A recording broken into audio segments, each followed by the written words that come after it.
Hi friends, welcome to AKP kitchen. இன்னைக்கு AKP கிச்சனில் நம்ம என்ன பார்க்க போறோம்னா ஒரு சூப்பரான ஒரு ஸ்வீட் ரெசிபி தான். ஆனால் என்னென்னா சுகர் பேஷண்ட்ஸ் கூட சாப்பிடலாம். அந்த அளவுக்கு எண்ணெயோ அதாவது ஆயில், கீ, சீனி அது மாதிரிலாம் எதுவுமே போடுறதில்ல. ரொம்பவே ஹெல்த்தியான ஒரு ஸ்நாக் தான் நம்ம பார்க்க போகிறோம். ஓகேங்களா? ஒரு ஸ்வீட் ரெசிபி. ஸோ என்னதை வச்சு பண்ணுறேன், எப்படி பண்ணுறேங்கிறத வீடியோவில் போய் பார்க்கலாம். இன்றைக்கி நம்ம செய்ய போகிற ஸ்வீட் வந்து எதை வச்சுன்னா பார்த்தீங்கன்னா அவல் வச்சு தான் நம்ம பண்ண போகிறோம். இந்த அவல் வந்து எப்போவுமே நம்ம வீடியோ எல்லாத்துலேயுமே நீங்கள் பார்த்தீங்கன்னா நிறைய நான் வந்து அவலை வச்சு ரெசிபி போட்டிருப்பேன். ஏன்னா அவல் வந்து நாங்கள் எங்கள் ஃபேமிலியிலலாம் நிறைய எடுத்துக்குவோம். அடிக்கடி நாங்கள் சாப்பிடக்கூடியது வந்து அவல் அவ்வளோ ஒரு நல்லது உடம்புக்கு, சின்ன பிள்ளைங்கலேருந்து பெரியவங்க வரைக்கும். ஸோ இது அவல்லே வந்து 2 இருக்குது, வெள்ளை கலர்லேயும் இருக்குது, அதே மாதிரி குண்டவலும் உண்டு. இது வந்து ஃப்ளாட்டாக இருக்கும், தட்டையாக இருக்க அவல். அதை நான் எடுத்திருக்கேன், ஒயிட் கலரில் இருக்கும். இது வந்து 1 கப் எடுத்திருக்கேன். நிறைய பேர் கேட்டிருக்கீங்க எவ்வளோ கிராம் அப்படிங்கிறது நீங்கள் பண்ணுங்கன்னு. நான் வெயிட் பார்த்தேன், இது ரொம்ப லைட் வெயிட்டாக இருக்கிறதுனால 80 கிராம்ஸ் தான் இருக்குது. இந்த பவுலுக்கு ஒரு பவுல் எடுத்திருக்கேன், 80 கிராம். அது வந்து நீங்கள் இந்த பவுல் அளவுக்கு நான் என்ன சொல்கிறேன். ஓகே, இதை ஃபஸ்ட்டில் வந்து நல்லா மிக்சியில் போட்டு நம்ம பவுடர் பண்ணி எடுத்துகிட்டு வந்துடலாம். ஃபஸ்ட்டில் நல்ல பவுடர், எவ்வளோ பவுடர் பண்ண முடியுமோ அந்த அளவுக்கு நல்ல பவுடர் பண்ணி எடுத்துகிட்டு வந்துடலாம். எப்போவுமே நம்ம அவலை வந்து கொஞ்சம் டஸ்ட் இருக்கும், அதனால் நீங்கள் நல்லா என்ன செய்வாங்க, சொலவு வச்சு புடச்சிக்கோங்கண்ணே, அப்படி இல்லைன்னா க்ளீன் பண்ணிக்கோங்க. ஓகே, இந்த அளவுக்கு அரைச்சி எடுத்துகிட்டு வந்தாச்சு. இதை நீங்கள் எந்த பாத்திரத்தில் நம்ம போட்டு செய்ய போகிறோமா, இந்த மாதிரி பேனில் தான் செஞ்சால் ஈஸியாக இருக்கும். ஸோ இந்த மாதிரி பேனில் நான் பண்ண போகிறேன். அந்த பேன்லேயே நீங்கள் போட்டுக்கோங்க, பாத்திரத்தில் போட்டு இதில் மாற்றலாம் கிடையாது. அதே மாதிரி நான் வந்து தேங்காய் பால் எடுத்து வச்சுருக்கேன். ஒரு அரைமுறி தேங்காய் எடுத்துருந்தேன். அரைமுறி தேங்காயிலேருந்து நான் பால் எடுத்திருக்கேன். இது எவ்வளோ இருக்குன்னு நம்மளே நான் செக் பண்ணல. ஆக்சுவலாக பார்த்தீங்கன்னா 1 கப்புக்கு 3 கப்பு நம்ம ஊற்றணும். 2 கப் பால் இருந்தால் 2 கப் பால் ஊற்றிட்டு 1 கப் வந்து தண்ணி ஊற்றிக்கலாம். அதாவது 1:3 நீங்கள் கணக்கு வச்சுக்கோங்க, கரெக்டாக இருக்கும். இப்போ நம்ம எவ்வளோ பால் இருக்குன்னு பார்த்துட்டு, இது வந்து 2 தடவையாக எடுத்திருக்கேன். அரை முறி தேங்காவை 2 தடவையாக பால் எடுத்து வச்சுருக்கேன். இதுலேயே நம்ம ஊற்றிக்கலாம். 1 2, மீதிக்கு வந்து நம்ம தண்ணி ஊற்றிக்கலாம். ஓகே, மீதி இந்த இருக்குது பார்த்தீங்களா, இதுக்கு தண்ணி ஊற்றி நம்ம போட்டு நல்லா கலக்கி வச்சிடலாம். இப்போ பார்த்தீங்கன்னா கரெக்டாக 3 கப்பு தண்ணி ஊற்றியாச்சு. சரி, பால் ஊற்றியாச்சு. சரியா, 2 கப்பு சில நேரம் உங்களுக்கு 2 கப்பு வந்துருச்சுன்னா 1 கப் தண்ணி ஊற்றிக்கோங்க. இப்போ ஊற்றிட்டு இதை நல்லா மிக்ஸ் பண்ணி விட்டுக்கோங்க. அவலுங்கிறதுனால உடனே வந்து அப்சர்வ் ஆகும், அந்த தண்ணி வந்து நல்லா இழுத்துரும். கட்டி இல்லாமல் முதல்ல நான் இந்த ஸ்டவ் ஆன் பண்ணல, அதுக்கு முன்னாடியே நல்லா வந்து இந்த மாதிரி இது பண்ணி விட்டுக்கோங்க, கட்டி இல்லாமல் எடுத்து விட்டுக்கோங்க. இப்போ பார்த்தீங்களா 2 நிமிஷத்துலேயே நான் சும்மா ஆன் பண்ணவே இல்லை, அதுக்குள்ளே எப்படி ஆகிட்டு பார்த்தீங்களா.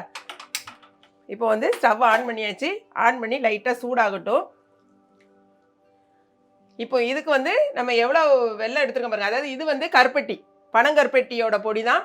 நீங்கள் வந்து இதுக்கு வந்து வெல்லம், பவுடர்டு வெல்லம் எடுத்துக்கலாம். அப்படி இல்லைன்னு சொன்னால் நாட்டு சக்கரை எடுத்துக்கோங்க. வெல்லம் எடுத்தீங்கன்னா அதே மாதிரி இது வந்து நான் வந்து 1.5 கப் போட போகிறேன். நீங்கள் 1.25 கப்லேருந்து 1.5 கப் நீங்கள் சேர்த்துக்கலாம். இப்போ ஒரு 1.25 கப்பு நான் வந்து அதாவது என்ன சொல்கிறது, நாங்கள் என்ன சொல்கிறோம்னா கருப்பட்டி பொடி வந்து எடுத்துருக்கேன். இங்கே பாருங்கள், இது வந்து பனங்கருப்பட்டி பொடினே இப்போ கொடுக்காங்க. ஸோ இந்த கருப்பட்டி தான் போடுறேன். ஒரு 1.25லேருந்து 1.5 வரைக்கும் போட்டுக்கோங்க. அது உங்களுக்கு இதுக்கு தகுந்த மாதிரி போட்டுக்கோங்க. போட்டுட்டு 1 கப் தண்ணி ஊற்றி இதை நல்லா கலக்கிக்கோங்க. ஏன்னா சுகருக்கு வந்து பனங்கருப்பட்டி நல்லது. நல்லா இப்போ பார்த்தீங்கன்னா நல்லா தண்ணியில் கலக்கின உடனே நமக்கு வந்து கொஞ்சம் நல்லா கரைஞ்சிட்டு பாருங்கள். கொஞ்சம் சின்ன கட்டி தான் இருக்குது. இப்போ நீங்கள் வெல்லமாக எடுத்துருந்தீங்கன்னா 1 கப் தண்ணி ஊற்றி அதே மாதிரி அடுப்பில் போட்டு நம்ம கொஞ்சம் அந்த கரையிற வரைக்கும் வச்சுட்டு அதுக்கப்புறமா போட்டுக்கோங்க. ஓகே, இப்போ நமக்கு சிம்மில் போட்டிருக்கேன். சிம்மில் போட்டு இப்படி கிளறி விட்டுகிட்டே இருக்கும்போது இதை எடுத்து நம்ம ஃபில்டர் பண்ணி ஊற்றிக்கலாம். இதை அப்படியே நம்ம வந்து ஃபில்டர் பண்ணி ஆட் பண்ணிக்கலாம்.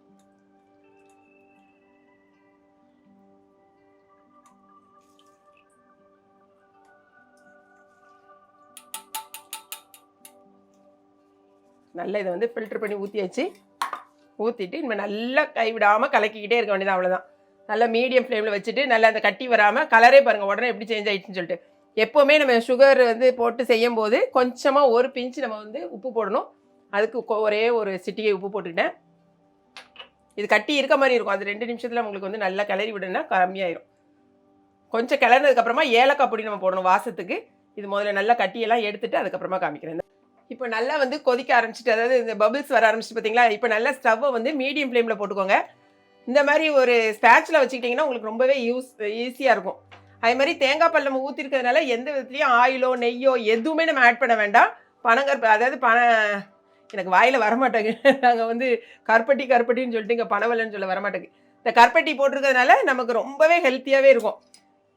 பாருங்க, ஒரு 1/2 ஸ்பூன் ஏலக்காய் பொடி போட்டுக்கோங்க. சரியா, போட்டுட்டு இப்போ நல்லா சிம்மில் போட்டு 15 நிமிஷத்துலேருந்து 20 நிமிஷம் கூட ஆகும், ஒரு சில நேரத்தில் 15 நிமிஷம் ஆகும்.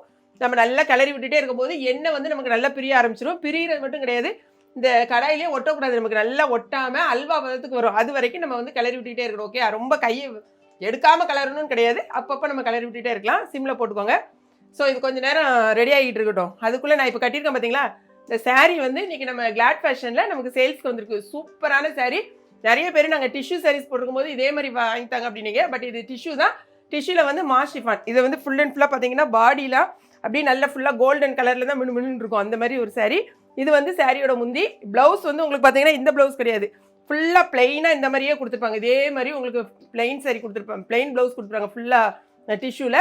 செம சூப்பரான சாரீ. சாரியோட ரேட்டு ஒன்லி 450 ருபீஸ் தான். நல்ல ஒரு லைட் வெயிட் சாரீ. உங்களுக்கு இந்த சாரீ என்ன இருக்குது எப்படி இருக்குன்னு பார்க்குறக்கு 8 கலர்ஸ் இருக்குது. ஃபுல் ஓப்பன் வீடியோ வந்து கிளாட் ஃபேஷன்ஸ் யூடியூப் சேனலில் நம்ம வந்து போட்டிருக்கோம். 9 o'clock நீங்கள் பார்த்துட்டு உங்கள் ஆர்டரை www.gladfashions.com வெப்சைட்டில் போயிட்டு ப்ளேஸ் பண்ணுங்கள். ஓகேங்களா? இது அப்படியே நான் கிண்டி விட்டுக்கிட்டே இருக்கேன். ஒரு 20 நிமிஷம் கழிச்சு கிட்டத்தட்ட ஆயிரும்னு நினைக்கிறேன். அப்போ தான் என்ன பிரியும், அது வரைக்கும் நம்ம வெயிட் பண்ணி பார்க்கலாம். இப்போ பாருங்கள் எந்த அளவுக்கு நமக்கு வந்து ஒரு 20 நிமிஷத்துக்கு மேலே ஆயிடுச்சு. நான் வந்து கொஞ்சம் மீடியமாக போட்டு அப்பப்போ தான் கலரி விட்டேன். இது பக்கத்துலேயே நின்று நம்ம கலரணுன்னு கூட கிடையாது. அந்த மாதிரி இப்போ பார்த்தீங்கன்னா நமக்கு தேங்காய் எண்ணெயில் பண்ணியிருக்கிறதுனால ஃபுல்லாக வந்து லைட்டாக எண்ணெய்லாம் அப்படி வந்து பிரிய ஆரம்பிச்சிட்டு பாருங்கள். அப்படி கையில் வந்து ஒட்டாமல் அப்படி வரணும் பாருங்கள். கீழே வந்து இப்படி நம்ம எடுத்தோன்னா ஒட்டக்கூடாது. இந்த அளவுக்கு கன்சிஸ்டன்சி நீங்கள் பார்த்துக்கோங்க. இதை பார்த்தாலே உங்களுக்கு தெரியும். இப்படி வந்து வந்துச்சுன்னா நமக்கு வந்து ரெடி ஆயிடுச்சு. ஸோ இப்போ நான் வந்து பாருங்கள் கேஷ்நட், அதாவது முந்திரி பருப்பு, இதை நம்ம வந்து நெய்லெல்லாம் வறுக்க வேண்டாம், அப்படி நம்ம உள்ளே போடுங்க. இன்றைக்கி வந்து நான் போய் ஓட்டு போட்டு வந்துட்டேன். பார்த்தீங்களா, ஜனநாயக கடமையை நான் வந்து முடிச்சுட்டு வந்துட்டேன். இதை பார்த்துட்டு நானும் போட்டேன்னு எத்தனை பேர் நீங்கள் கண்டிப்பாக கமெண்ட் பண்ணுங்கள். நம்ம கண்டிப்பாக வந்து போடாமல் இருக்கக்கூடாது. சென்னையை பொறுத்த வரைக்கும் நிறைய பேர் போடல. போலிங் வந்து ரொம்ப கம்மி. இது வந்து நம்மளுடைய உரிமை. இதை ஏன் தான் நீங்கள் விட்டு கொடுத்தீங்கன்னு எனக்கு தெரியல. என்ன வேலை இருந்தாலும் எனக்கு வந்து ஓட்டு உரிமையை மட்டும் நான் ஒரு நாளும் விட்டு கொடுக்க மாட்டேன். எங்கே இருந்தாலும் ஓட்டு போடணும் ஓடி வந்துடுவேன், அது மாதிரி. ஆனால் பார்த்தீங்கன்னா சென்னையில் தான் ரொம்ப ஓட்டு வந்து போலிங் ரேட் ரொம்ப கம்மியாக இருக்குன்னாங்க. எனக்கு உண்மையிலே ரொம்ப கஷ்டமாக இருந்துச்சு. நீங்கள் யாரெல்லாம் ஓட்டு போட்டாங்கிறத எனக்கு கமெண்ட் பண்ணுங்கள். ஓகேங்களா? ரொம்ப ஹாப்பியாக இருக்கும். பாருங்கள் இந்த கன்சிஸ்டன்சி ஓகே, நமக்கு எல்லாமே நல்லா ரெடி ஆகிட்டு பாருங்கள். இப்போ ஒரு நான் வந்து கிளாஸ் கண்டெய்னர் எடுத்திருக்கேன். அப்படி இல்லை நீங்கள் ஒரு டிஃபன் பாக்ஸோ இல்லை நான் நல்ல பெரிய பிளேட்டோ அந்த மாதிரி எடுத்துக்கோங்க. எனக்கு கூட ஒன்று இந்த மாதிரி எடுத்து வச்சுருக்கேன். ஏன்னா ஒரு வேளை இது நிறையா இருந்த மாதிரி இருக்குது, 2 இதில் வச்சுக்கலாமேன்னு சொல்லிட்டு. நம்மளுடைய கன்சிஸ்டன்சி இதுதான். இதை பார்த்துக்கிட்டிங்கனாலே உங்களுக்கு தெரியும். இப்போ ஸ்டவ்வை நம்ம ஆஃப் பண்ணிடலாம். மெதுவாக இதில் போட்டுருங்க. இதில் எதுவுமே நம்ம ஆயில் ஒன்றுமே நம்ம யூஸ் பண்ணல பாருங்கள். இதில் கொஞ்சம் மீதி இருக்கிறது இதில் கொஞ்சம் போட்டு வச்சுக்கிட்டேன். சரியா? ஒரே ஒரு கப்பு தான் நம்ம எடுத்தோம் பாருங்கள். ஃபுல்லாக நல்லா நீட்டாக வந்துட்டா. இப்போ ஒரு ஸ்பூன் வச்சு நம்ம வந்து நீட்டாக அதை வந்து ஒழுங்கு பண்ணிக்கோங்க. இந்த மாதிரி ஸ்பூனை வச்சு நம்ம ஃபுல்லாக நீட்டாக பண்ணிட்டு ஒரு 2 hours நீங்கள் ஆற விட்டுருங்க. ஏன்னா கொஞ்சம் நேரம் கிடையாது, ஒரு 2 மணி நேரம் நல்லா ஆறட்டும். உடனே உங்களுக்கு சாப்பிடணும் போல் இருந்துச்சுன்னா கொஞ்சம் ஃப்ரிட்ஜில் வேணால் வச்சுக்கோங்க, கொஞ்சம் கூல் ஆயிரும். நான் வந்து 2 hours கழித்து இதை எடுக்கிறது எப்படின்னு காமிக்கிறேன். எடுத்துகிட்டு கட் பண்ணி நம்ம சாப்பிட வேண்டியதான்.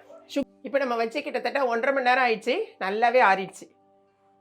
இப்போ இதை வந்து தட்டி பாருங்கள், கையில் வைக்கிறதுக்குள்ளே எப்படி விழுது பாருங்கள். அதே மாதிரி நம்ம இன்னொரு இது பிளேட்லேயும் எடுத்துருக்கோம். பட் ஒரு இதை வந்து முதல்ல போட்டாச்சு. உங்களுக்கு என்ன ஷேப்பில் வேணுமோ நீங்கள் கட் பண்ணிக்கலாம்.